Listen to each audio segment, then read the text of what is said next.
En la exposición anterior consideramos de manera general y breve el origen de la apostasía, su estructura ideológica y ejecutiva. Antes habíamos estado considerando el aspecto religioso de la apostasía y su aspecto político. En esta exposición consideraremos su producto y, si Dios nos permite, consideraremos el agente y el instrumento que ha estado deteniendo su plenitud, su manifestación plena. ¿Cuál consideraría usted que es el producto de la apostasía? Hemos visto que la apostasía es una rebelión contra Dios que se manifiesta de diferentes maneras y obra a través de diferentes instituciones, que en su forma es deforme y en su desarrollo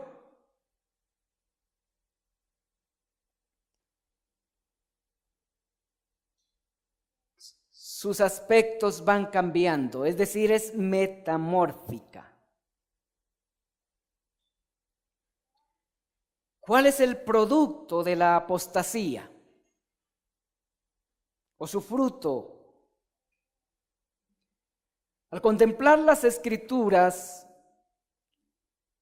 podemos ver que el producto, y más específicamente al considerar el capítulo o la porción del capítulo que leímos, podemos ver que el producto de la apostasía es llamado el hombre de pecado o el hijo de perdición. La manifestación de este personaje será de manera súbita, pero su formación, su incubación será progresiva. Comprendemos esto más adecuadamente teniendo en cuenta las descripciones que el apóstol le dio a su madre, a la madre que lo está incubando y lo dará a luz. ¿Cuál es esa madre que está incubando al hombre de pecado y que lo dará a luz? La apostasía. Segunda Tesalonicenses capítulo 2, versículo 12. 6 denominaciones diferentes dio el apóstol Pablo a la apostasía en esta porción de las Escrituras, en estos 12 capítulos. 6 denominaciones. La denominó apostasía, versículo 3, iniquidad, versículo 7, misterio, versículo 7, engaño, versículo 10, mentira, versículo 11, e injusticia, versículo 12.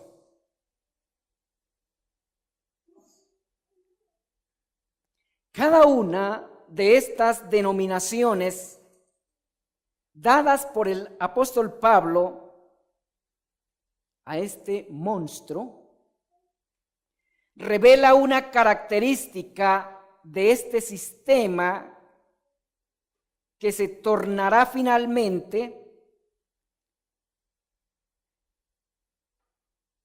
o más bien que llenará el mundo entero, que finalmente tomará el dominio de la mente de la población humana universal.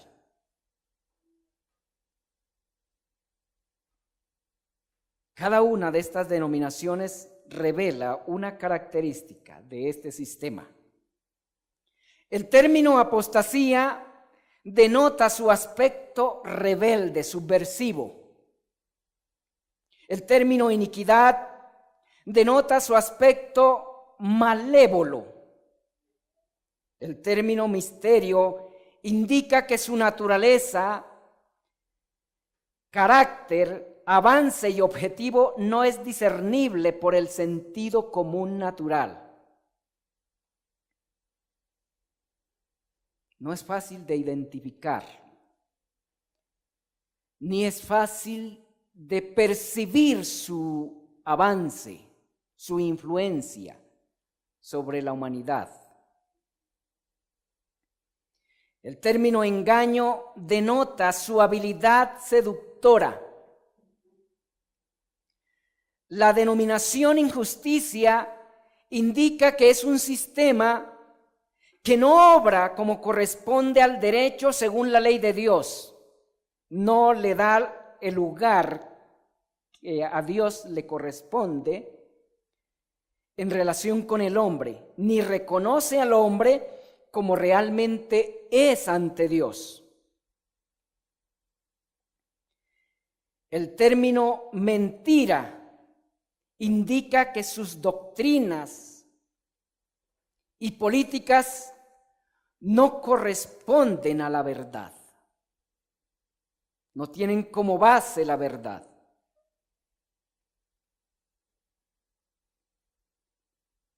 La mentira que caracteriza y promueve la apostasía es la misma que Satanás le vendió a Eva en el huerto del Edén. Es importante tener en cuenta esto para poder discernir e identificar sus brotes en una persona o en una comunidad. Es importante tener en cuenta a qué tipo de mentira se refiere. ¿Ustedes recuerdan cuál es la mentira que Satanás le vendió a Eva en el Edén? Tú puedes ser Dios. Esa fue la mentira que Satanás le vendió a Eva en el Edén. Y es necesario recordar para algunos y para otros tener presente que Satanás no ha renunciado a su trabajo en hacer creer esa mentira a cuantos les sea posible.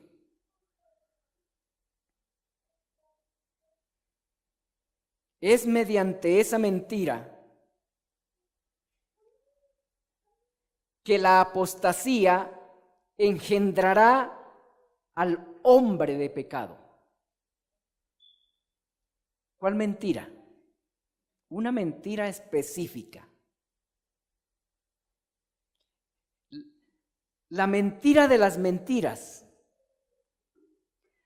la campeona de las mentiras. Hacerle creer al hombre que puede ser Dios.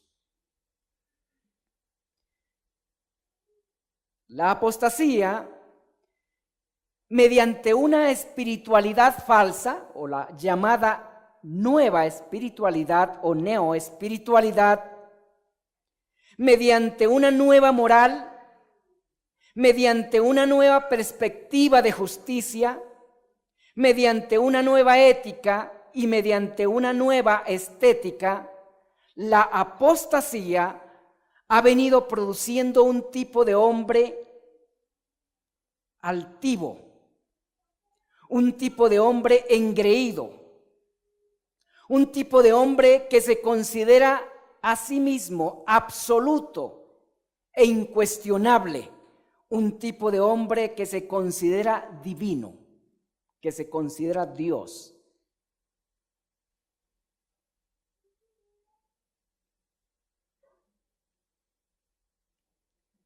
La Escritura da algunos rasgos de este tipo de hombre en las siguientes referencias. Salmo 110, versículos 3 al versículo 11.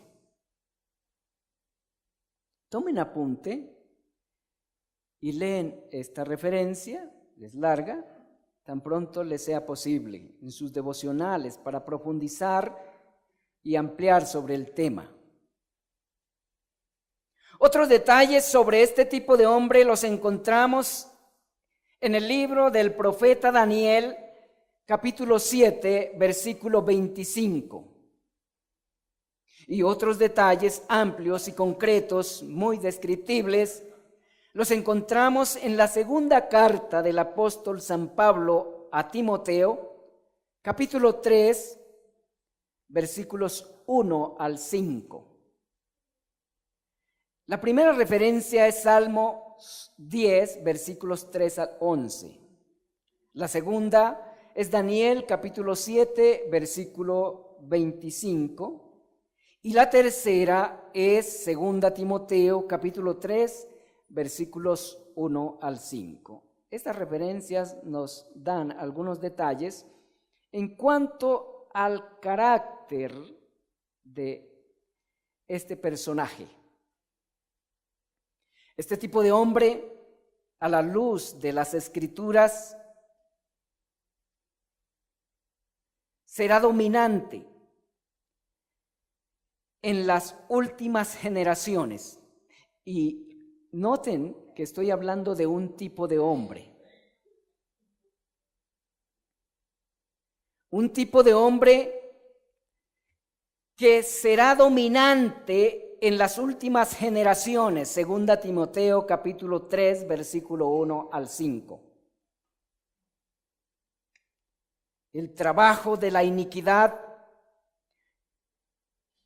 o de la apostasía, que es lo mismo, mediante las instituciones políticas, mediante las instituciones educativas,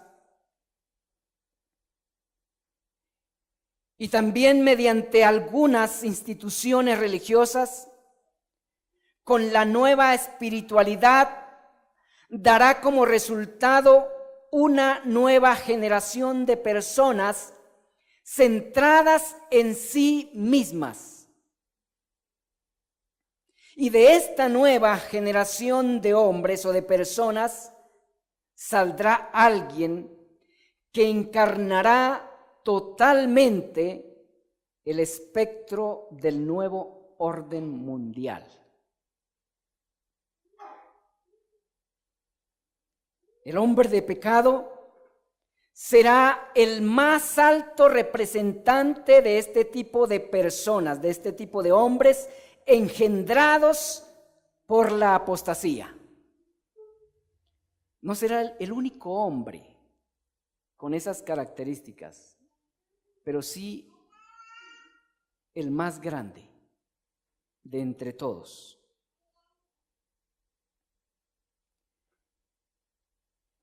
El hombre de pecado descrito o mencionado por el apóstol Pablo en este pasaje que leímos, será quien encarnará plenamente las ideologías del nuevo orden mundial, ideologías que ya vamos conociendo en alguna medida.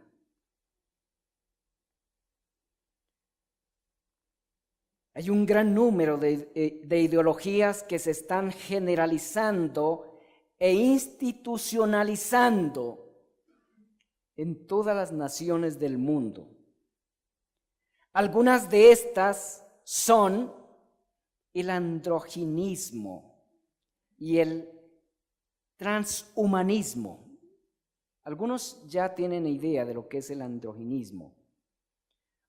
Otros quizás tienen idea de lo que es el transhumanismo, pero muy pocos. Estas ideologías han dado a luz la ideología de género que es tan popular y que se promueve con tanta pasión en las instituciones educativas en el día de hoy. Estas ideologías han dado a luz la ideología de género, la nueva ideología de la familia, la nueva ideología de la moral, entre otras. Estas ideologías tienen su origen en distintas creencias y costumbres de las culturas paganas de la antigüedad. Son promovidas sutilmente por diferentes medios y de diferentes maneras, incluso dentro de las iglesias llamadas cristianas.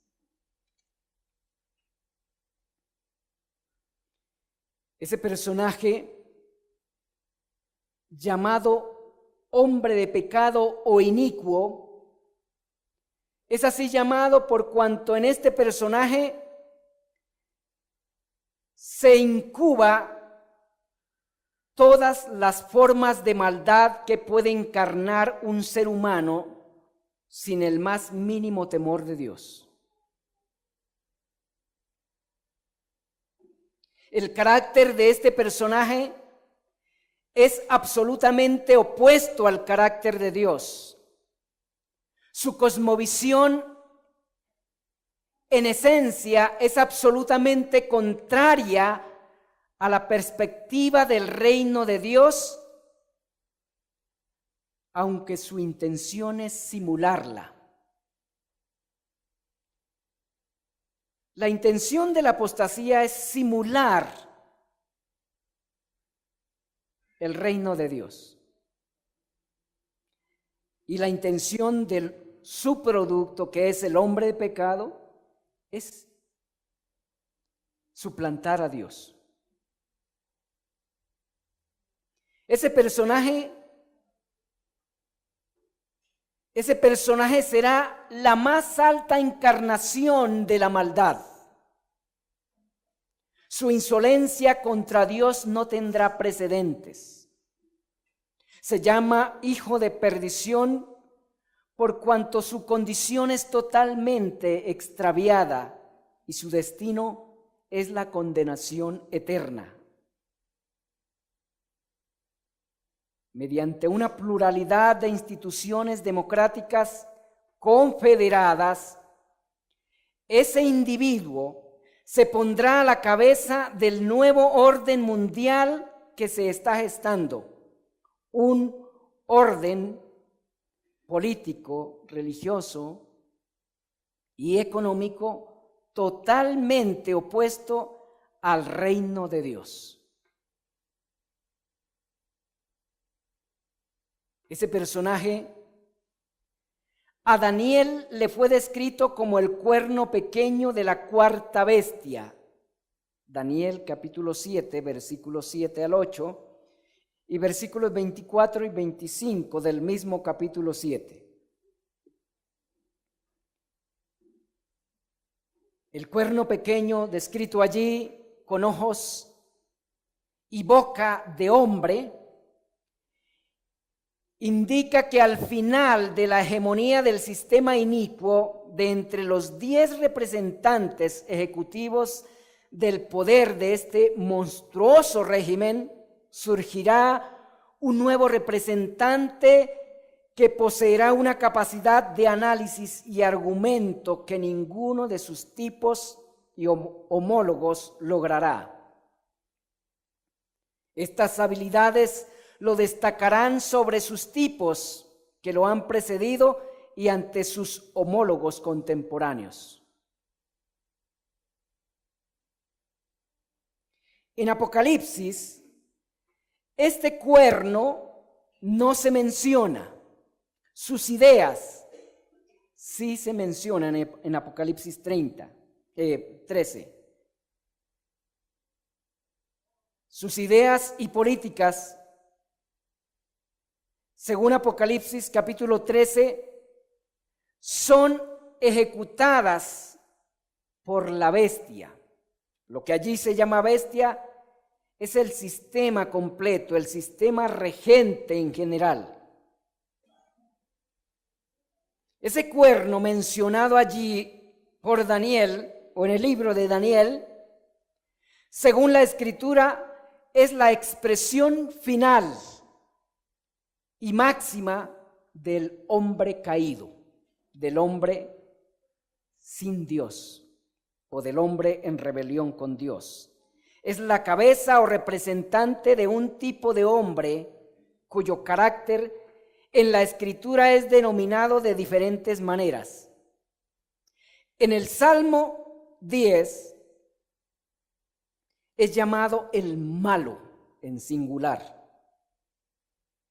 El hijo de perdición, según Pablo, de acuerdo a la segunda carta a los Tesalonicenses, capítulo 2, versículo 3.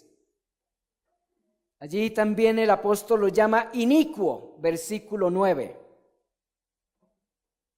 Noten que este personaje es descrito con diferentes nombres. Su carácter, su naturaleza no puede ser descrita con un solo término, porque es un personaje complejo y representa un sistema sumamente complejo, deforme. Este hombre de pecado, inicuo o hijo de perdición, es el personaje con el cual la iniquidad, la injusticia, la mentira religiosa, el engaño o la apostasía será consolidada y universalizada legal e institucionalmente.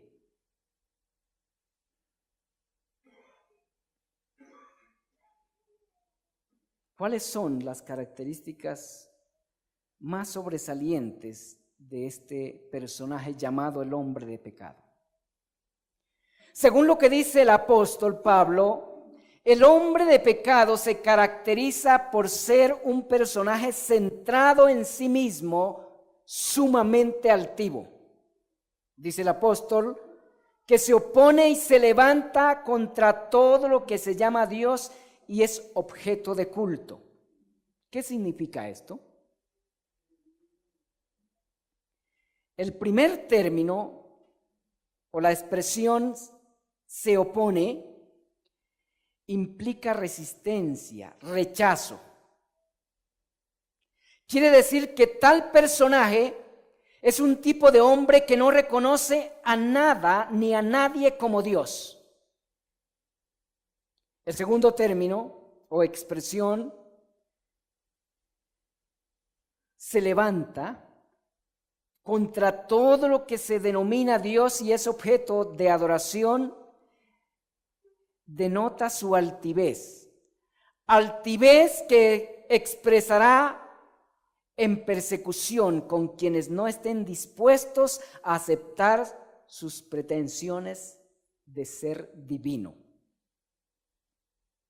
El hombre de pecado es un personaje que hace campaña contra todo tipo de religión y culto que no esté dirigido o centrado en sí. El hombre de pecado es un personaje totalmente opuesto a todo tipo de religión convencional que no gire a su alrededor, en especial a las religiones relacionadas con el verdadero Dios, con el Dios verdadero, con el Dios del cielo. Ese personaje es la encarnación máxima de la altivez y la insolencia.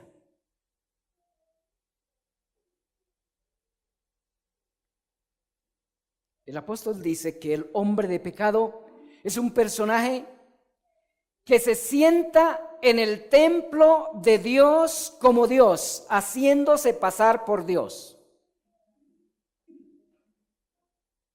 Esto, hermanos, quiero decirles que esto necesariamente no significa que se tomará una construcción civil donde se adora al Dios verdadero y se posesionará de ella. No, eso no es lo que significa, como algunos enseñan, que este personaje se va a tomar un templo que todavía no se ha construido, que se piensa construir allí en Jerusalén. Eso es lo que enseñan algunos. Lo que significa esto es que ese personaje se arrogará el lugar de Dios, se arrogará el derecho a ser creído, obedecido y adorado como el único Dios y soberano absoluto de la humanidad. Eso es lo que significa que se sienta en el templo de Dios como Dios, haciéndose pasar por Dios. Esa teoría que enseña que ese personaje se tomará ese templo que está en proyecto de construcción allí en Jerusalén, para lo cual tienen primero que derribar la mezquita que está en ese lugar. Esa teoría sencillamente es una teoría inventada por este mismo sistema para distraer el pensamiento incluso de la iglesia cristiana, a fin de que no se den cuenta cómo es que realmente esto se está cumpliendo. Lo que eso significa, repito, lo que significa que se sienta en el templo de Dios haciéndose pasar por Dios, lo que eso significa realmente es que se arrogará el lugar de Dios y se arrogará el derecho a ser creído, obedecido y adorado como el único Dios y soberano absoluto de la humanidad. Significa que en su propio corazón y en el de la humanidad en general tomará el lugar de Dios. Se hará creer. Esto a su vez significa que es un hombre que se considera a sí mismo el más inteligente, el más poderoso, dueño y soberano absoluto del universo. Se considerará a sí mismo Dios, digno de ser adorado. Esa es la mentira. Él mismo se la creerá y logrará hacerla creer a la mayor parte de la humanidad. De hecho, la humanidad no redimida creerá esa mentira, lo considerará realmente como Dios y lo adorará a Él con todo el sistema que representa, según Apocalipsis capítulo 13, versículo 8. Finalmente, ese personaje, con sus discursos ideológicos deslumbrantes, con su poder engañoso y su sistema religioso, seducirá a la mayor parte de la población mundial, logrando que lo aclamen y lo adoren con todo el sistema que representa. Apocalipsis capítulo 13, versículos 14 y 15. El sistema que le dio a luz y le llevó o le llevará a la posición que tendrá. Apocalipsis 13:8. Si se dan cuenta, volviendo al capítulo 2 de la segunda carta del apóstol San Pablo a los tesalonicenses, si se dan cuenta allí, en los versículos 3 y 4, las expresiones se opone, se levanta y se sienta, si ustedes se dan cuenta, están en presente. ¿Se dan cuenta? Y así están también en el idioma original. Están en presente. ¿Por qué están en presente? ¿O para qué?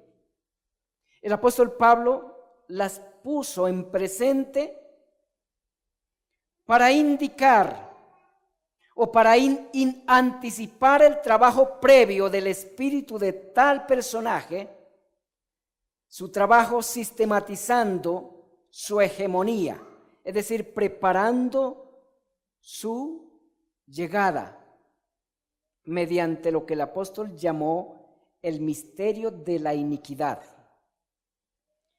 Sistema que ya estaba activo y presente cuando el apóstol escribió la segunda carta a los tesalonicenses.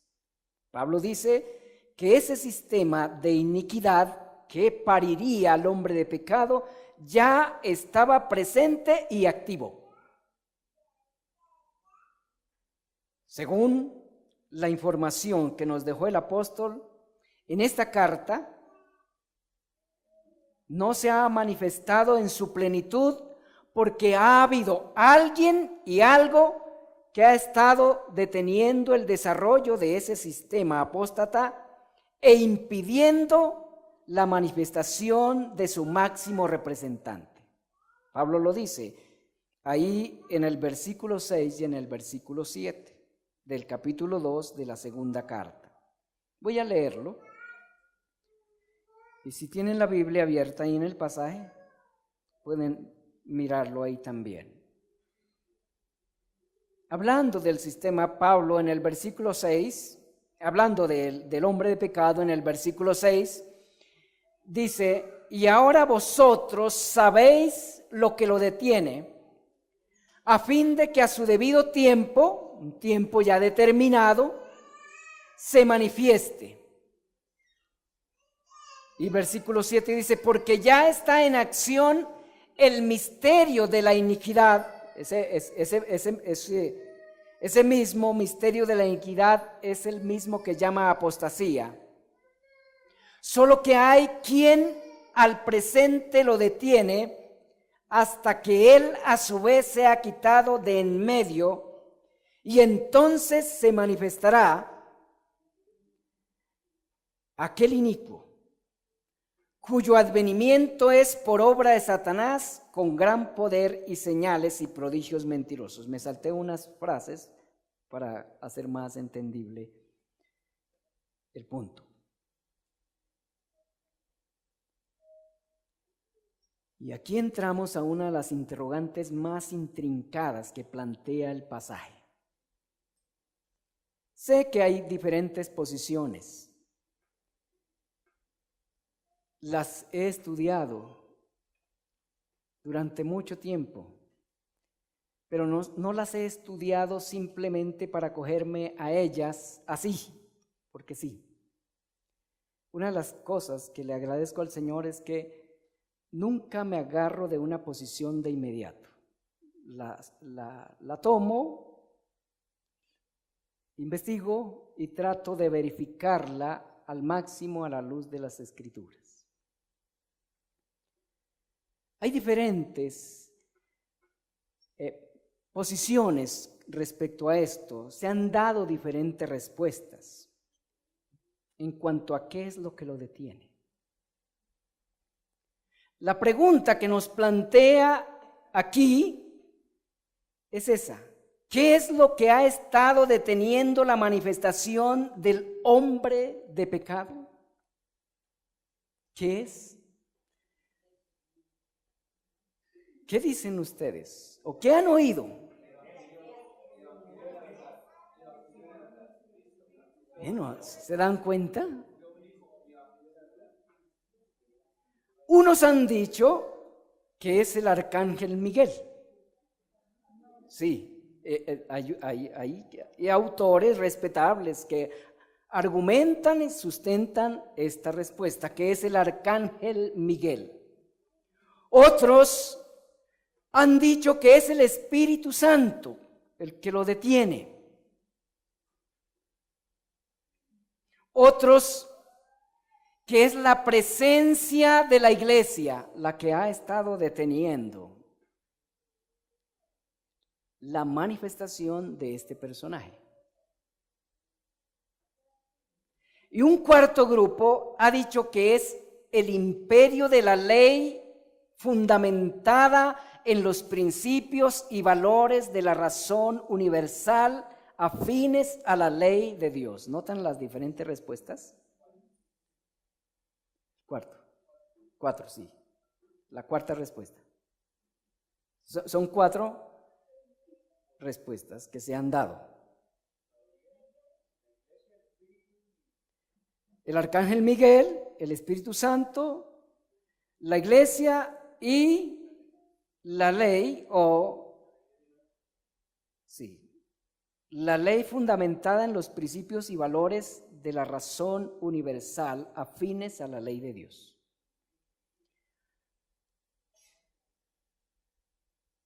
Si es el Espíritu Santo, yo descarto por completo que sea Miguel. Sí, completamente descarto esa posición. Si es el Espíritu Santo quien lo detiene, su retiro no debe ser en forma absoluta, puesto que nada se puede sostener sin su presencia.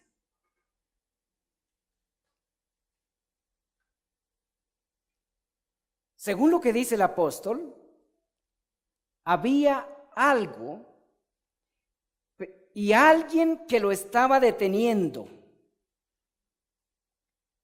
Los hermanos en Tesalónica sí sabían con exactitud, ellos no tuvieron ese problema de estar especulando o conjeturando para llegar a la respuesta. A nosotros nos tocó. Por algo el apóstol no quiso mencionarlo.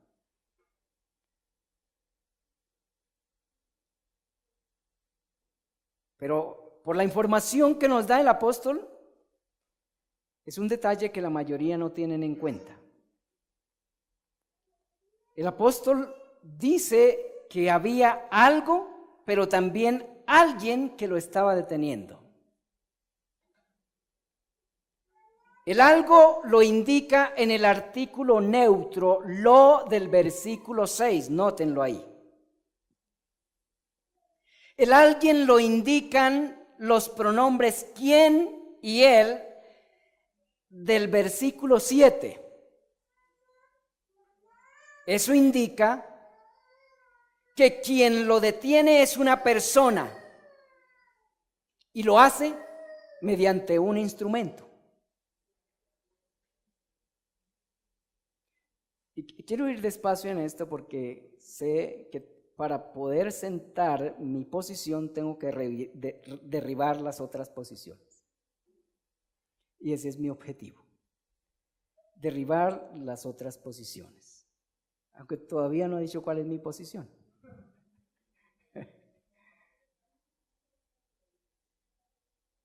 De algo podemos estar seguros y en lo cual podemos estar de acuerdo todos los creyentes.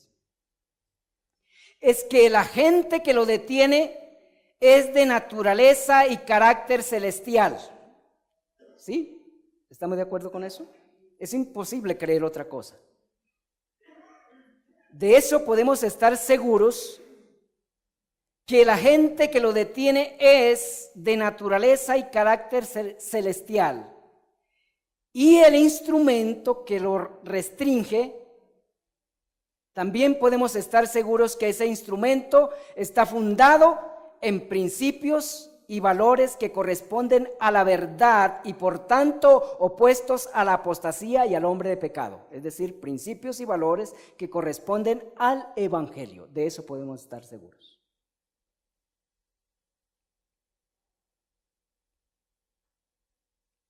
Personalmente, y aquí les empiezo a dar mi posición. Personalmente creo que las 3 últimas respuestas nos dan elementos para la respuesta más acertada.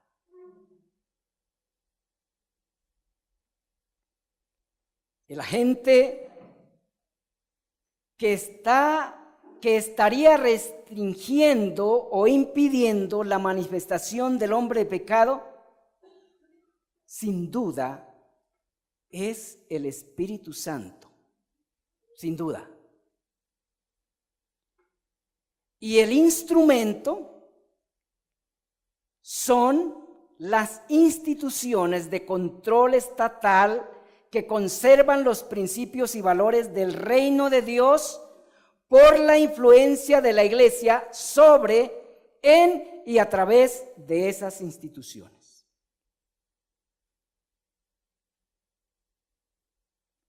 No considero que el instrumento que ha estado deteniendo la manifestación plena del hombre de pecado sea la iglesia en forma directa, sino la iglesia mediante su influencia sobre las diferentes instituciones de formación y control social público.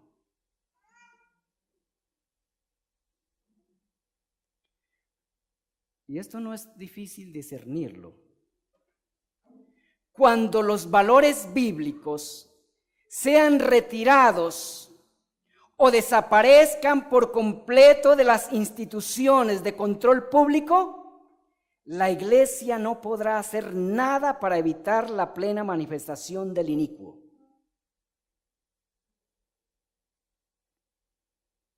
Esto sucederá cuando el Espíritu de Cristo sea retirado de las instituciones públicas, es decir, de las instituciones de gobierno y de las instituciones educativas, que son las instituciones de control social, de formación y control social.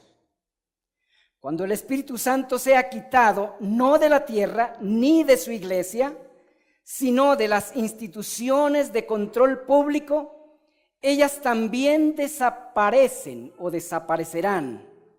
Y en lugar se levantarán instituciones reguladas por las ideologías y doctrinas apóstatas. ¿Está sucediendo eso ya? Sí. De esta manera, ese inicuo tendrá el camino libre para controlarlo todo a su voluntad. Para entonces, la iglesia verdadera del Señor Jesucristo será vista como lo indeseado,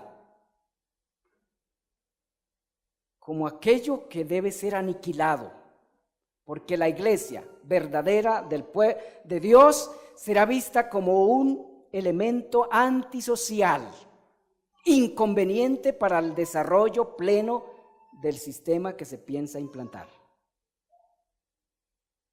¿Lo ven?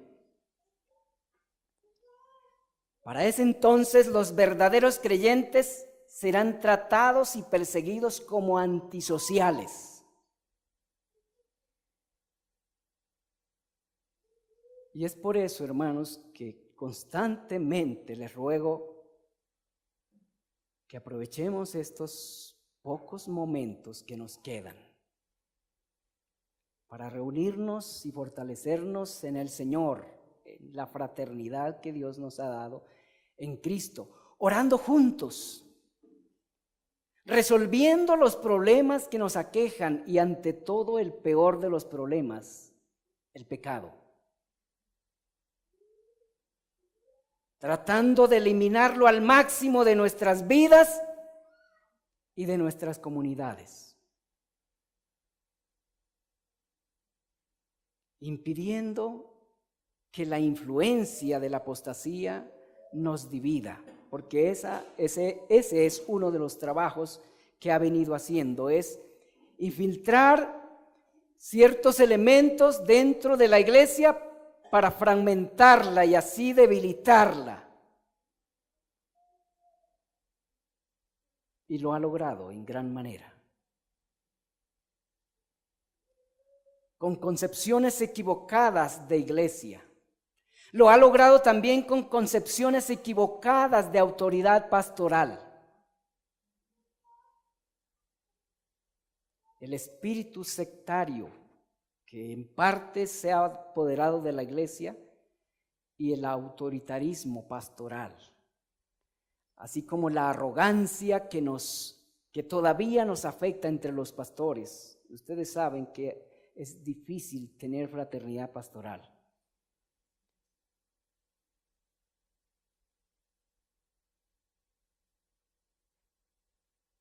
Está en tela de juicio el culto para el próximo domingo, el que se vea programado. Les ruego que estemos orando. Tenemos una reunión el próximo martes y se convocó ayer a que estuviéramos allí para finiquitar algunos detalles para el culto el próximo domingo, el culto de fraternidad. ¿Y saben cuál ha sido la respuesta? Nadie ha respondido. Es triste que los pastores no tengamos aptitud para escucharnos unos a otros y buscar formas de trabajar para adelantar el reino de Dios en una unanimidad. Es muy triste. Como el anticristo, hemos llegado a pensar que somos dueños de la verdad absoluta y que no hay nada que se nos pueda cuestionar ni corregir. Eso es muy triste. Por lo cual les ruego, hermanos, esta no es una tarea de los pastores solamente, sino de todos. Debemos estar orando porque el Señor nos dé gracia para unirnos en la verdad, como lo dice el apóstol Pablo en su carta a los Efesios. Siguiendo la verdad en amor, crezcamos juntos en aquel que es la cabeza. Esto es Cristo. Hay manera de unirnos, escudriñando las Escrituras juntos para ver quién está equivocado, quién está errado, quién ha tenido una concepción equivocada o no sana para el desarrollo de la iglesia. Lo hicieron nuestros antepasados. ¿Por qué tenemos la confesión o las dos confesiones que han sostenido la iglesia durante la historia? Porque hermanos se sobrepusieron a su orgullo, a su arrogancia y se humillaron ante la verdad, juntándose para poder dejarnos un documento que ha servido de sostén a la iglesia. Sin ese documento, la iglesia estaría mucho más fragmentada y mucho más perdida que lo que está en el momento. Gracias al Señor por esos hombres. Y tenemos que imitarles. Debemos imitarles. Es verdad que la unidad no es el hecho de estar juntos. Eso es verdad. Pero si no nos unimos para escudriñar la verdad en la cual o mediante la cual el Señor nos edifica y nos unifica, no hay manera de fortalecernos en esa unidad tan anhelada por el Señor Jesucristo, por la cual oró la noche antes de su muerte. Unidad que también es la meta y objetivo de la iglesia y de todos sus ministerios. Efesios capítulo 4, versículo 11 al 16. ¿Para qué fueron constituidos los apóstoles y los pastores? Para equipar a los santos, a fin de que todos los redimidos trabajáramos en la obra del ministerio. ¿Y cuál es la obra del ministerio? Alcanzar la unidad de la fe, según el versículo 13 del capítulo 4 de Efesios. Ser conformados al carácter de Cristo, no al del anticristo, sino al de Cristo. Pero algunos nos parecemos más al anticristo que a Cristo. Carecemos de humildad, carecemos de paciencia, carecemos de aprecio por la obra de Dios en otros hermanos y en otros lugares. Pensamos que la iglesia del Señor se limita a nuestra jurisdicción, que fuera de nuestra jurisdicción no hay iglesia del Señor. Muchos han llegado a esa conclusión. La iglesia del Señor no se puede enjaular jamás en una denominación, ni siquiera en una congregación local. No. Pretender hacer eso es sectarismo. Quiero compartir algunas implicaciones de todo esto, hermanos, para finalizar.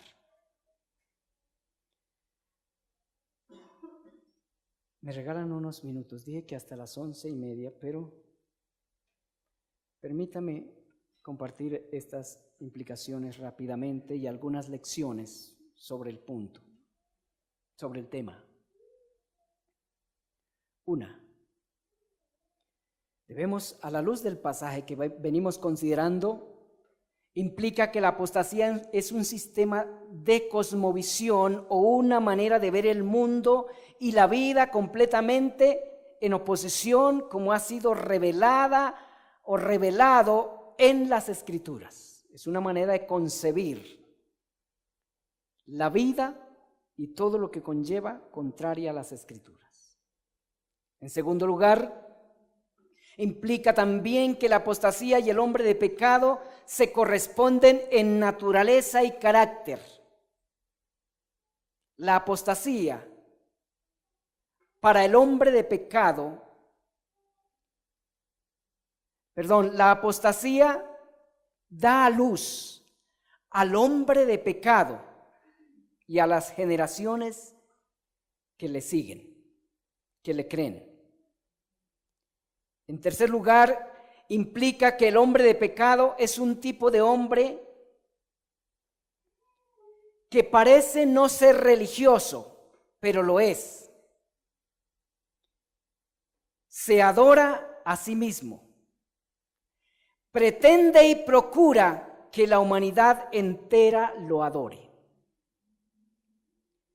Pero debe tenerse en cuenta también que la apostasía es un sistema esencialmente religioso, pero también es político. Se le denomina hombre de pecado por cuanto su carácter es absolutamente opuesto a la justicia de Dios. Es un tipo de hombre determinado a suplantar a Dios y a cambiar su ley. Él cambiará.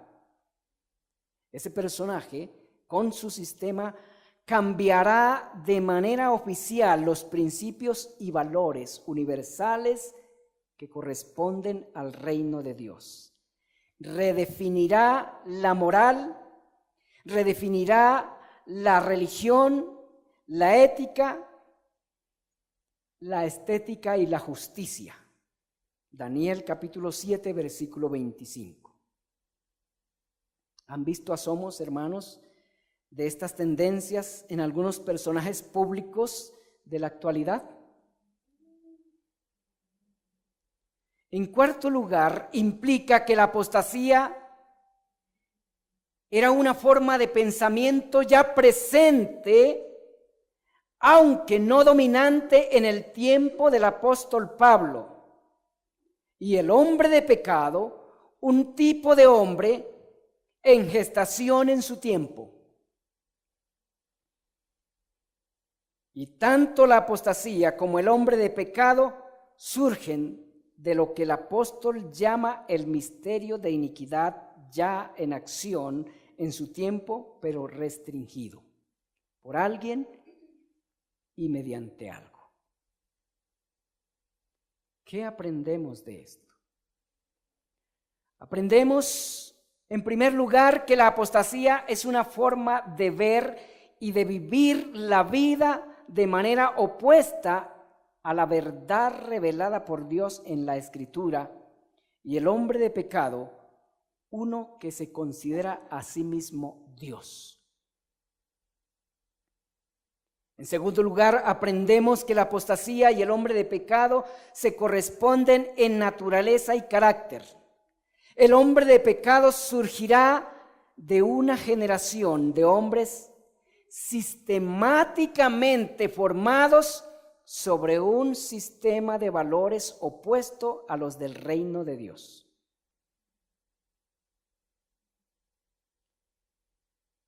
¿Saben que sus hijos, los que tienen el colegio, están siendo adoctrinados en el carácter de este tipo de hombre? Por eso, padres no tienen que dormirse. En tercer lugar, aprendemos que el hombre de pecado es un hombre que presumirá ser Dios y demandará reconocimiento como tal.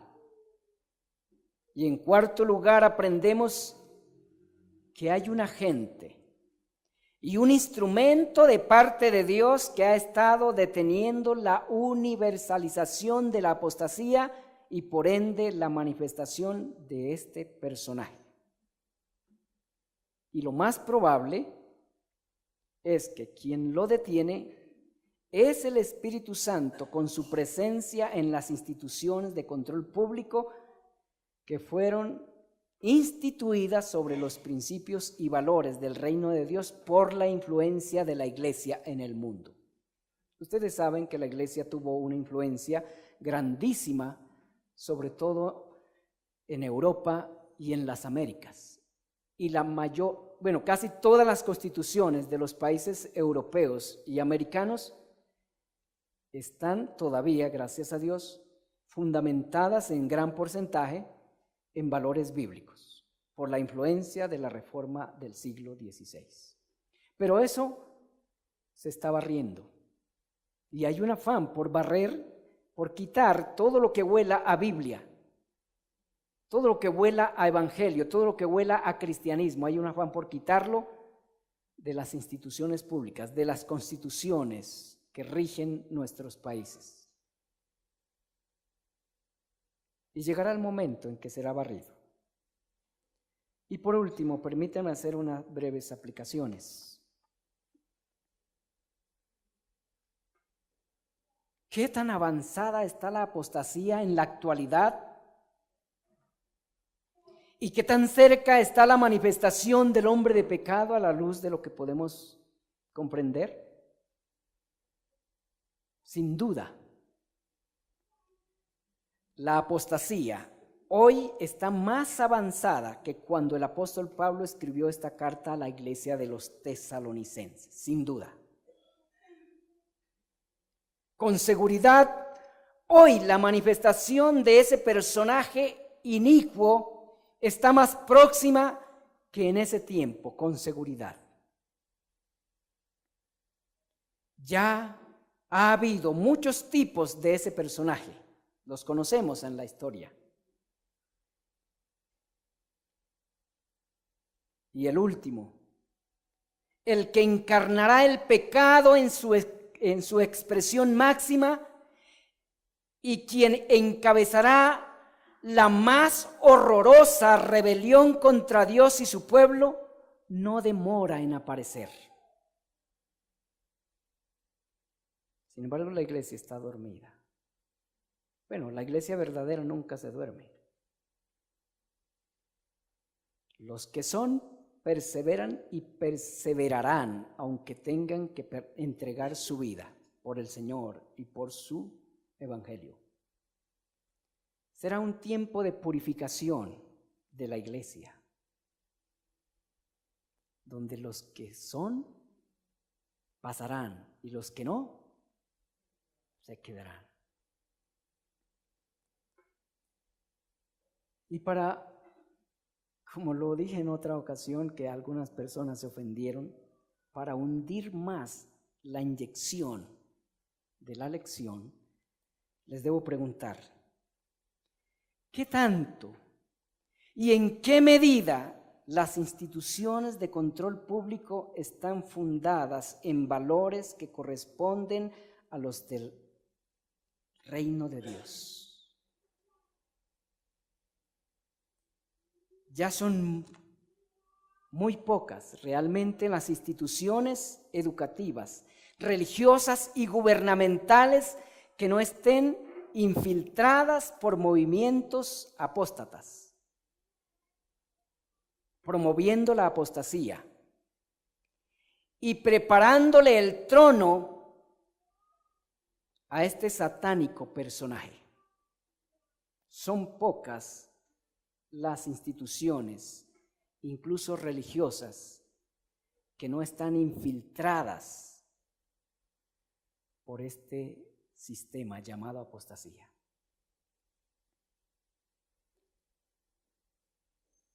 Y para aplicar la lección más a lo más íntimo de nuestras vidas,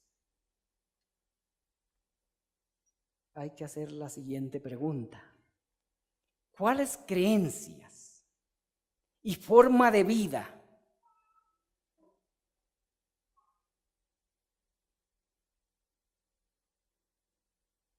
¿He absorbido yo de este sistema? Devolviéndome un poquito. ¿Cuáles creencias y forma de vida se están fomentando y universalizando?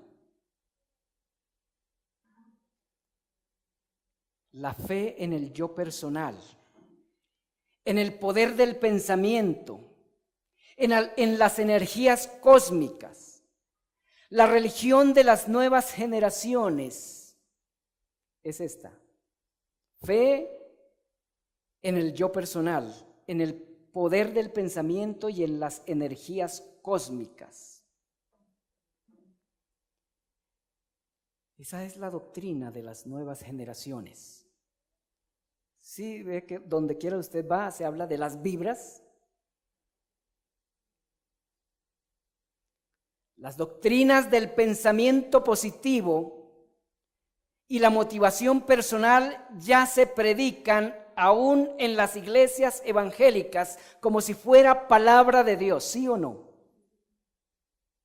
Casi todos los días recibo varios mensajes de este tipo de doctrinas con citas bíblicas de algún hermano, incluso algunos de los de aquí, miembros de esta iglesia.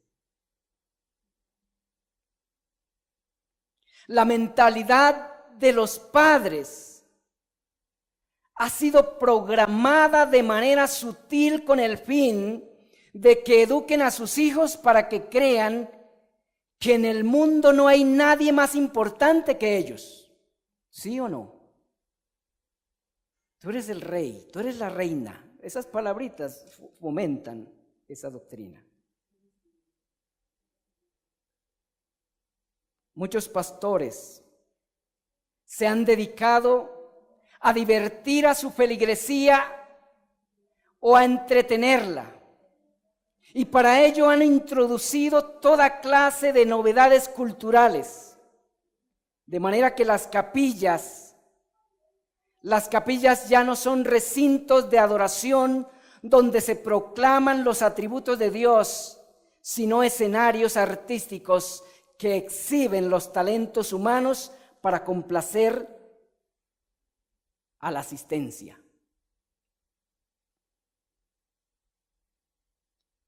Y hay iglesias que se consideran reformadas con ese enfoque. Hay que contemporarizar el culto, la música, para que nuestros jóvenes se queden. Pero si no se quedan por el evangelio puro, que se vayan. No sirven sino para contagiar la iglesia, para corromper a los demás.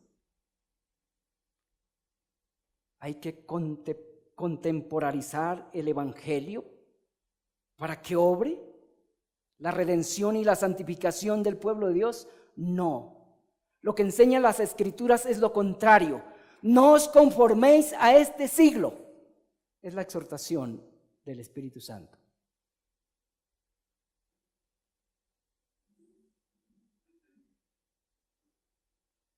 Los líderes de estas comunidades han optado por apartar la verdad del oído y se han dedicado a predicar lo que la gente desea oír, no lo que necesita oír.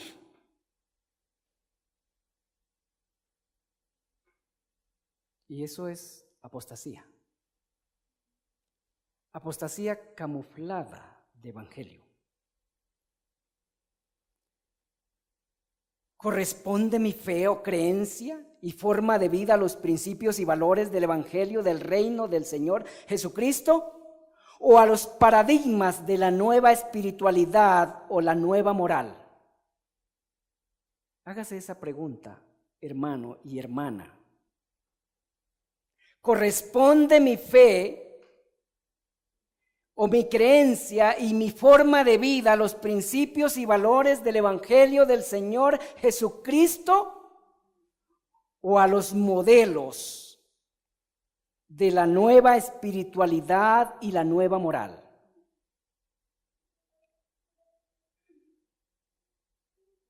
Esta interrogante debe hacérsela toda persona que se considere evangélico en la actualidad. Pero esta interrogante es una interrogante que la mayoría de los evangélicos de la actualidad no está en capacidad de respondérsela a sí mismo, porque no conocen la Biblia, no conocen el evangelio verdadero. No saben qué es el evangelio, pero se llaman evangélicos. Creo que la semana pasada alguien me mandó un mensaje muy importante que dice algo así: los evangélicos no saben qué es el evangelio y los cristianos no conocen a Cristo. ¡Qué desgracia! Es lo peor que le puede suceder a una persona que se llame cristiana, es que no conozca a Cristo, y una persona que se llame evangélica que no sepa qué es el evangelio. La mayoría de los creyentes evangélicos o cristianos no son capaces de hacer uso de la Biblia para confirmar realmente si lo que están oyendo es la verdad.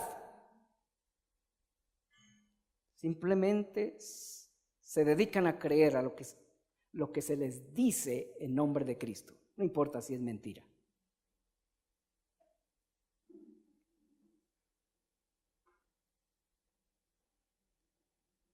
Sus convicciones, la mayoría de las convicciones de la cristiandad posmoderna están fundadas no en las verdades puras de la Biblia, sino en doctrinas de su denominación religiosa. Pero hay que advertir que toda concepción religiosa que no se conforme a la verdad de la Biblia es una concepción apóstata. De igual manera, toda conducta, escuchen esto, toda conducta que no se conforme a la vida que es conforme al verdadero evangelio del Señor Jesucristo es una conducta apóstata. Porque hay doctrinas apóstatas, pero también conductas apóstatas. ¿Sabía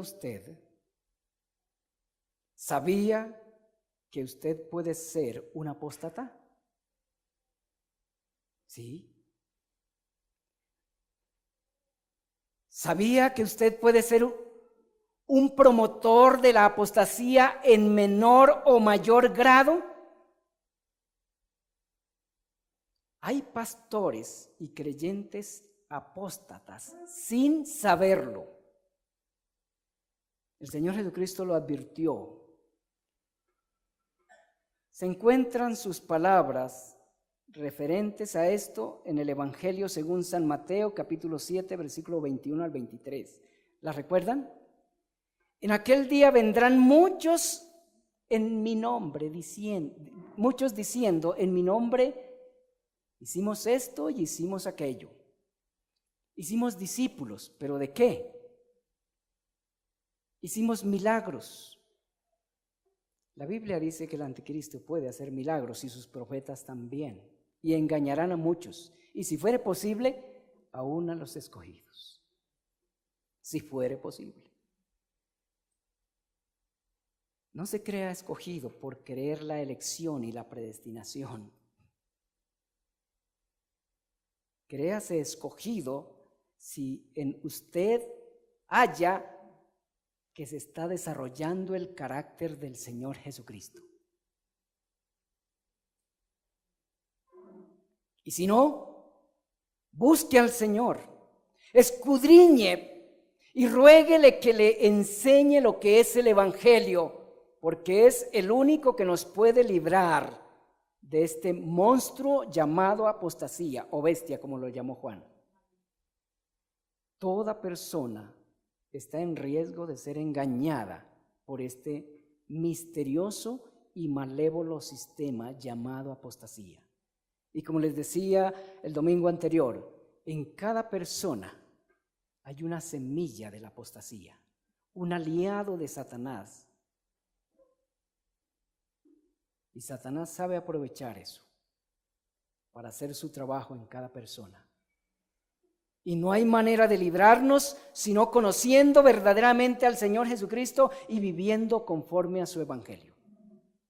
Con eso les dejo, amados hermanos, oremos. Grandioso Señor,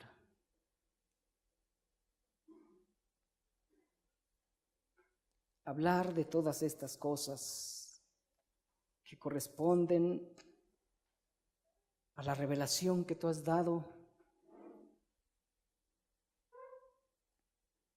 no es sencillo.